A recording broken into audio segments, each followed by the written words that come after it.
Okay, today we're going to talk about countertops and how to set them up in Mozaik Software. So first you want to go to your settings tab. This is how you set your texture. So settings, textures, and countertop.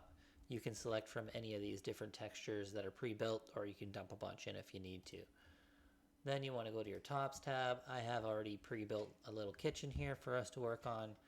So what you want to do, if you've never set this up before, you want to set up your top settings, and that basically is settings that drives the auto build tops button. So you open that up, brings up this menu here. So what you have your top thickness, so that's how thick your countertops are. Usually 1.25 inches works for us. Um, Now the second part, which is the front overlay, to figure that out, you take your standard countertop depth. So for where I am, it's 25.5, and you minus your cabinet depth, your standard cabinet depth, if you have one, which for us is 23.25. That gives you 2.25. So we want a 2.25 inch overhang.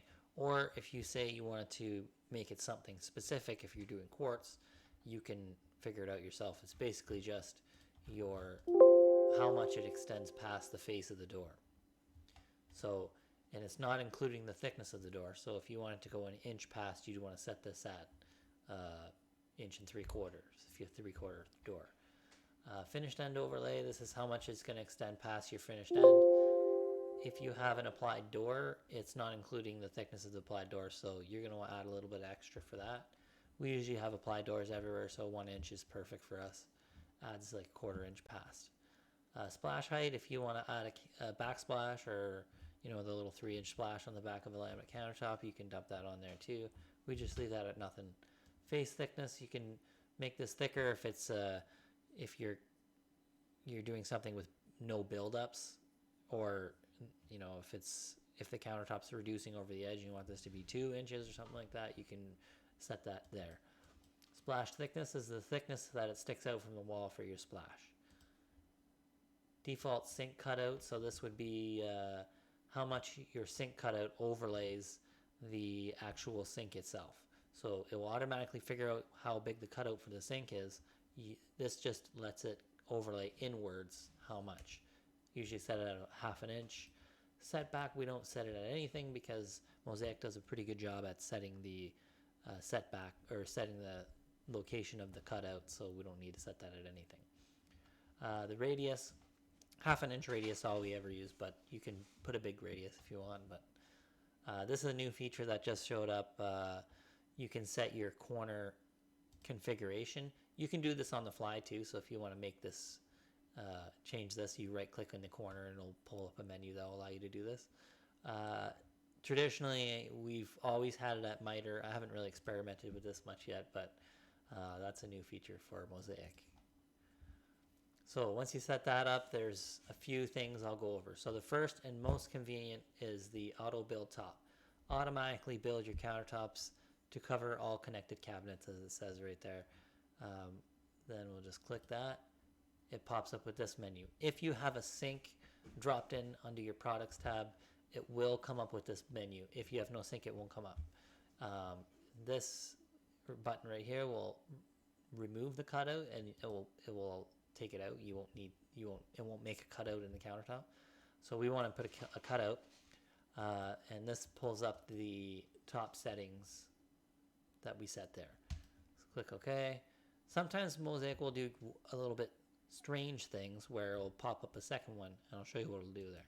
So while this is worth doing and worth setting up, it does do a little bit of weird things because it's trying to do so many crazy calculations at once.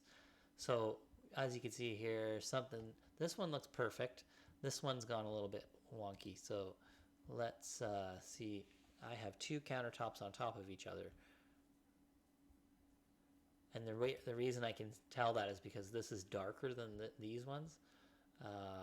So if I click that and I delete it, you can see it's still got a countertop. So it just somehow made 2 of them on top of each other.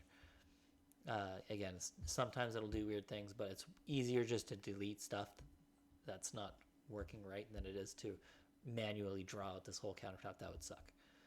So the other thing I'm going to adjust on this is I don't really need a separate piece of countertop here. We'll just delete that. And then if I go to the elevation view of this, you'll be able to see what is going on here. We have a dishwasher here, and then because of the way this is drawn, there's actually another cabinet right here. But this is drawn on this wall, so it won't actually show it on there.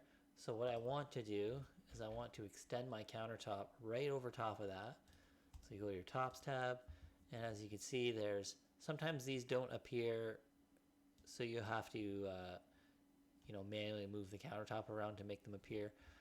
But usually they'll show up, and you can add left and right overhangs.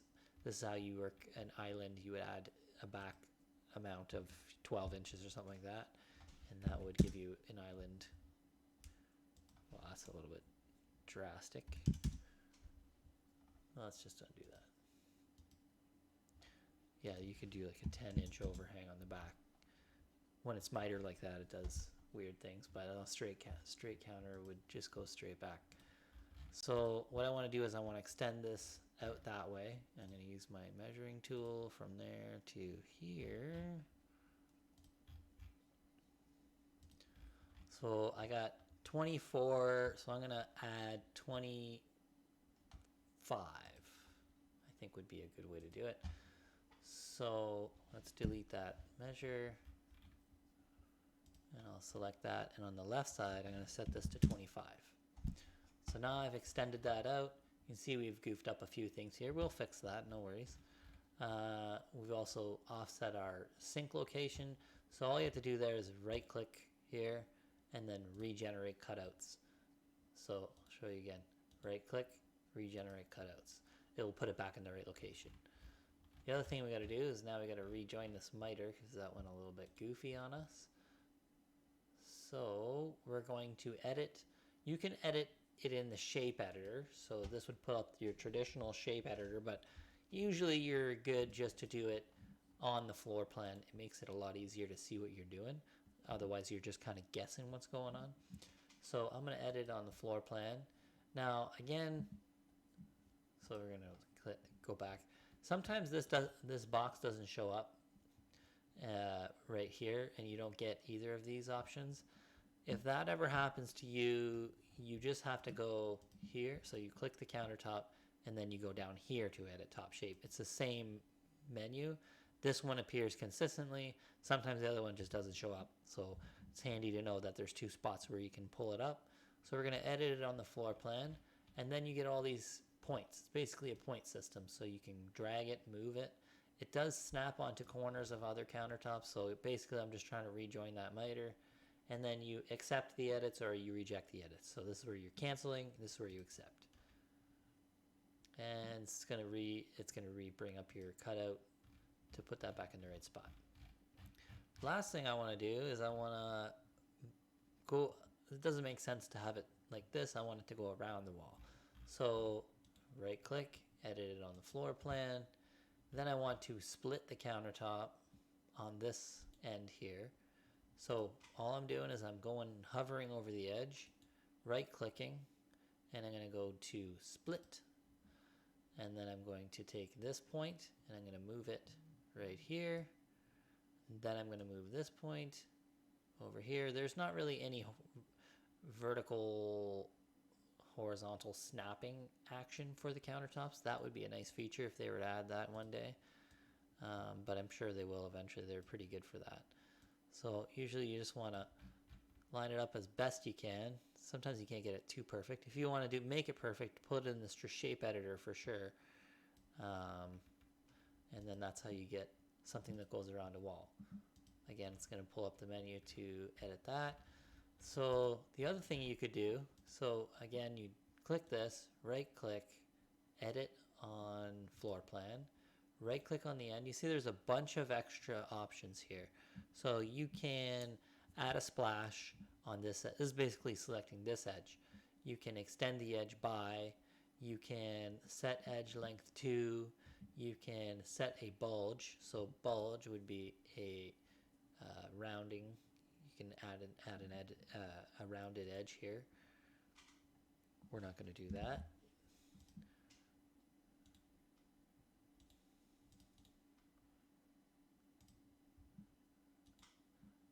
Then you can split it, which we did. We can do a waterfall. So if we click waterfall, it will obviously give you a waterfall end there. Let's just show you what that looks like.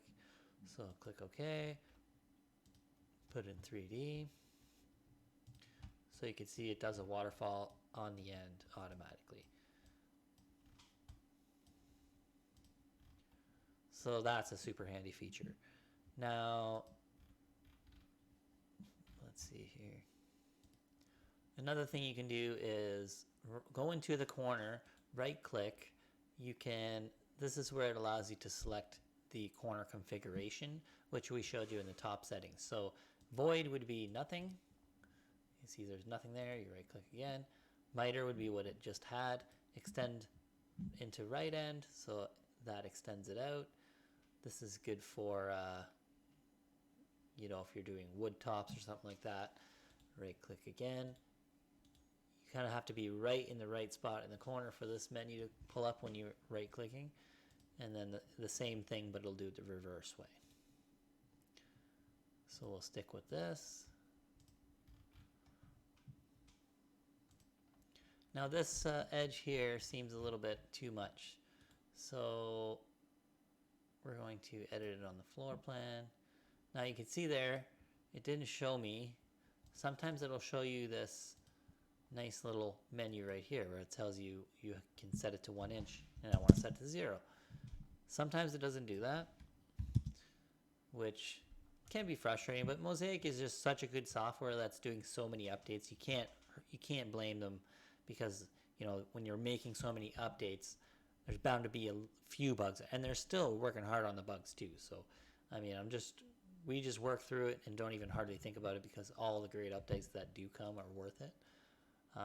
So another way to edit this is to edit shape on floor plan, right click, and then we can extend edge by -1, and that will reduce it by 1, accept, and then that way it'll allow you to edit it that way too. That's a nice feature. The very last thing you can do is you can draw a countertop if you want to. Say we delete that, draw a new top, and in this case you would, you know, it will lock onto the cabinets if that's what you're trying to do, but it doesn't have vertical locking, which is kind of sad, but again, they'll probably figure that out eventually. You just draw it out on the plan like that, and that it will lock onto the corners of things. So, you know, sometimes if you're doing an angled cabinet or something, you need to, say if you had a clipped cabinet here, edit on the floor plan, you may want to just split that and then drag that over. A lot of times that's common, but you know, there's lots of different ways to play with the countertops in the shape editor, and so I'll leave you with that. Have a good day. Enjoy.